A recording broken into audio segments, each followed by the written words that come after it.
lahat ng mga issue na ibinabato sa akin ay mga gawang rekto at ito po ay parang hindi na itinatago na may kaugnayan sa mga nilalabas ko tungkol sa ibang mga kawani ng gobyerno dahil ang timing palagi ay kapag may sinasabi ako tungkol sa kanila, doon lumalabas ang mga issues naman laban sa akin.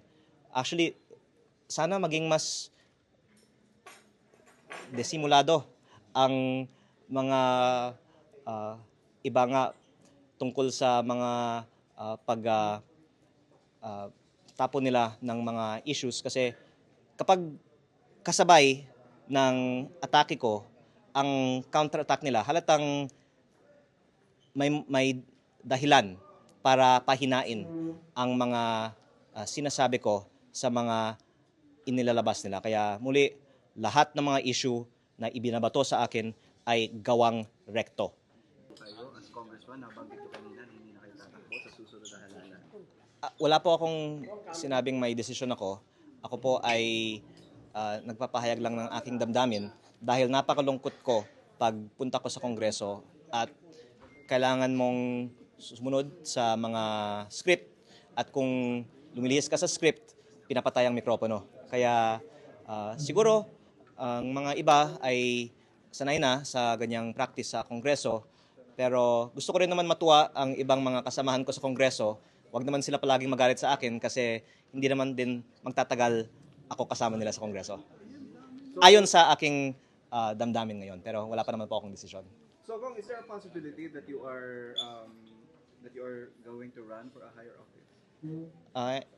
Wala po akong desisyon at malayo pa naman po ang eleksyon. Pinapahayag ko lang po ang aking damdamin na napakalungkot ko pag nasa Kongreso ako for the reasons that I mentioned a while ago. At ang isang implication din nito ay kaya ko nga gustong sulitin ang panahon ko sa Kongreso. Kong, other issue lang, it seems that your mom is kind of I called her several times that night at nakakatakot talaga ang mga lumalabas na balita at nagpapasalamat din ako sa media sa magandang reporting sa gabi na yon.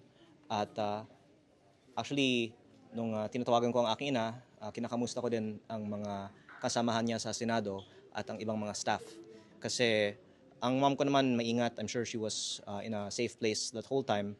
Pero mabuti naman din po na ang ibang mga kasamahan niya at ibang mga staff nila ay lahat ligtas din. So, para po sa inyo, talagang nagkaroon ng gulo at that time? Definitely po. At yung isang hindi sinagot ay bakit dinedrill yung pinto sa Kongreso? Sorry. Yung isang hindi pa nga sinagot ay bakit dinedrill yung pinto sa Senado? At may mga lumabas din ng mga balita nung araw na yun na may plano nga ang NBI kaya sila nandoon. Pero sinabihan nga ako na huwag sumawsaw sa mga isyong ito kasi mas mabuti ang mga senador na lang po mismo ang tatalakay nito. Pero maganda din po namang mag-move forward na rin ang Senado para magkaroon ng panahon din para sa ibang mga issue. Kasama na rin ang flood control. Pero sila naman po ang magpapasya paano ang pinaka-wise way to move forward on these issues. Nalulungkot ako kapag pupunta ako sa Kongreso at kailangan mong sumunod sa script. At pag lumilihis ka sa script, pinapatay ang mikropono. Pero kung yan ang damdamin ko, ang mga posibilidad ay huwag akong tumakbo muli sa Kongreso at tumakbo na lang ako sa ibang posisyon. Pero wala naman po akong calculation para sa anumang plano sa politika dahil ang ginagawa ko naman po ay kung ano ang nasa tingin ko ang makakatulong day by day. Kung if I can ask the reaction doon sa filing ng Department of Energy on the solar project, kung meron bang comment ka doon? Tulad po ng nasabi ko kanina, lahat ng mga issue na ibinabato sa akin ay mga gawang rekto at ito po ay parang hindi na itinatago na may kaugnayan sa mga nilalabas ko tungkol sa ibang mga kawani ng gobyerno dahil ang timing palagi ay kapag may sinasabi ako tungkol sa kanila, doon lumalabas ang mga issues naman laban sa akin. Actually, sana maging mas desimulado ang mga iba nga tungkol sa mga tapon nila ng mga issues kasi kapag kasabay ng atake ko, ang counter-attack nila, halatang may dahilan para pahinain ang mga sinasabi ko sa mga inilalabas nila. Kaya muli, lahat ng mga issue na ibinabato sa akin ay gawang rekto. Kaya ako din